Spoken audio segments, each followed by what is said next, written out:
que yo diría, yo arrancaría por mí. Primero, cambiar uno. Pero lo único que podemos cambiar es a nosotros mismos. A partir de ahí, lo más cercano, lo que está más cerca tuyo, donde tenés mayor posibilidad de influencia. Por ejemplo, en mi caso, cuando empecé a mirar esto, fue cuando empecé a leer los manuales de mis hijos y me escandalicé. Los colegios de mis hijos, esto es lo que les enseña, estamos en el horno. Entonces me acerqué a los colegios. Encontrar petróleo, ¿es bueno o malo para un país? Si encontrás el petróleo y la riqueza se la queda el Estado y la distribuye el Estado, es malo.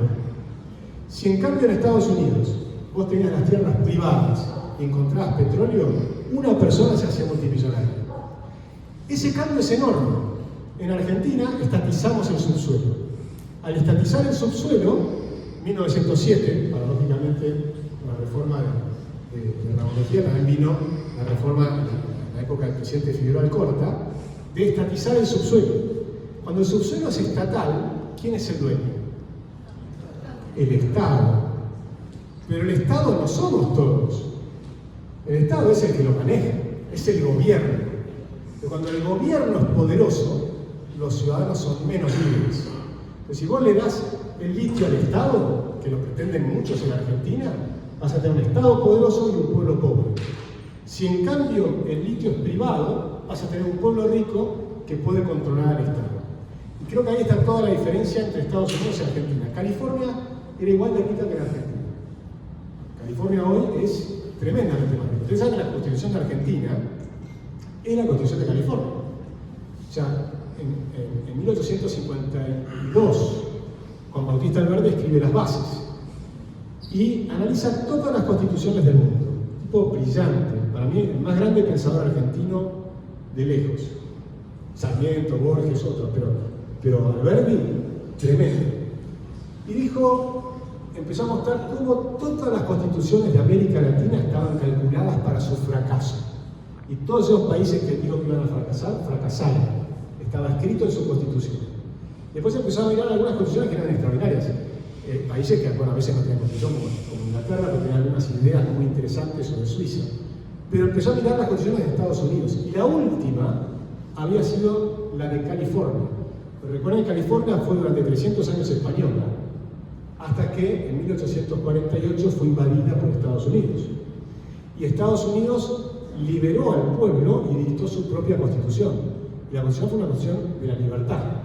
Esa constitución de la libertad de 1848, en realidad 49, que fue el año siguiente, en California, es la que toma y adapta Alberdi a la Argentina. Elon Musk. ¿Qué puede hacer Elon Musk con su casa? Por lo pronto, no tiene casa propia. Dice, no quiero gastar plata en una casa. El tipo tiene más plata que todos nosotros juntos y que toda la Argentina. Y sin embargo, dice, yo vivo en un avión y vivo en las casas de mis amigos. Y estoy todo el día laburando. Y estoy pensando en las cosas que tengo que hacer. O sea, lo que él gasta es en cosas que no sirven. En la inteligencia artificial, que te la va a brindar. Gasta en mejorar los autos eléctricos para evitar el cambio climático. Gasta en poner SpaceX para tirar satélites chiquititos afuera y les regaló, por ejemplo, a los ucranianos internet gratis, ahora que estaban en guerra. Acaba de poner, por ejemplo, 50 escuelas en África, en Ruanda, con internet de alta velocidad gratis, puesta por él. Entonces, ¿para qué querés toda esa plata? ¿Qué hizo cuando un tipo, no me acuerdo el nombre, es una falla importante, con un tipo genial, que se hizo multimillonario con el petróleo en California? Le puso Stanford. Y dijo, yo quiero tener una universidad con pisos de mármol y qué sé yo, y que las mujeres entren igual que los hombres. Mucho antes de todo el feminismo actual, los verdaderos feministas querían esa igualdad, ¿no? Y fue ese impulso tremendo a buscar el mejoramiento de todos. Bueno, todas estas cosas yo creo que dan ejemplos en los cuales nos podemos inspirar, ¿no? Que valen la pena. Sacás a las provincias más ricas, las que más producen, ¿sí? Y las distribuís entre las que menos tienen. Pero ¿qué pasa? ¿Esa plata a quién se la pasa? Al gobernador. El gobernador es el que la distribuye. ¿Y cuál es la consecuencia? 70 años más tarde. Las provincias que eran pobres, ¿son más pobres o más ricas? Son más pobres. Entonces, ¿qué sirvió sacar a las provincias ricas que las empobreciste para dar a las provincias pobres para que sean más pobres? ¿Y por qué son más pobres? Porque, y volvemos al principio, son víctimas.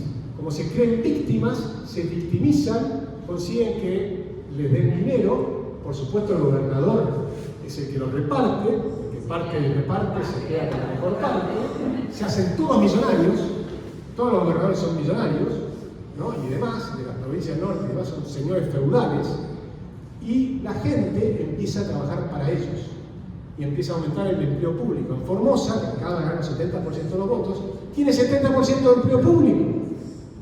¿Sí? Entonces les paga, y el sector privado es tan chiquitito que además le vende al sector público.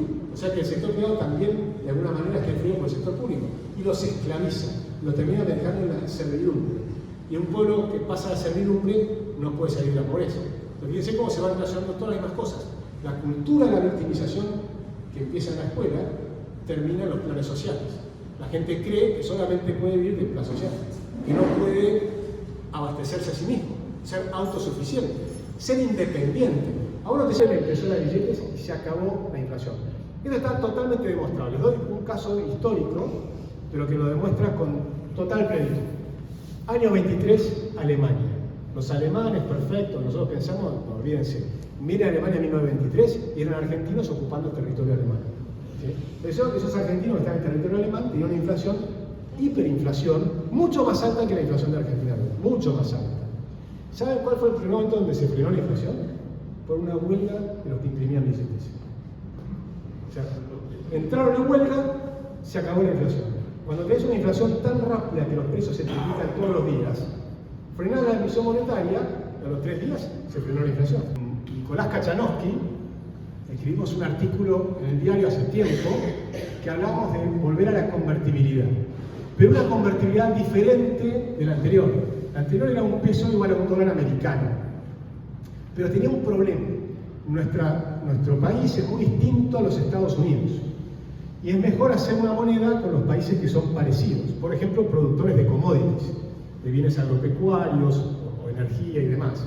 Entonces se nos ocurrió hacer el dólar argentino, pero el dólar argentino respaldado con una canasta de monedas con el dólar de Canadá, con el dólar de Australia y con el dólar de Nueva Zelanda, que además se llaman dólar.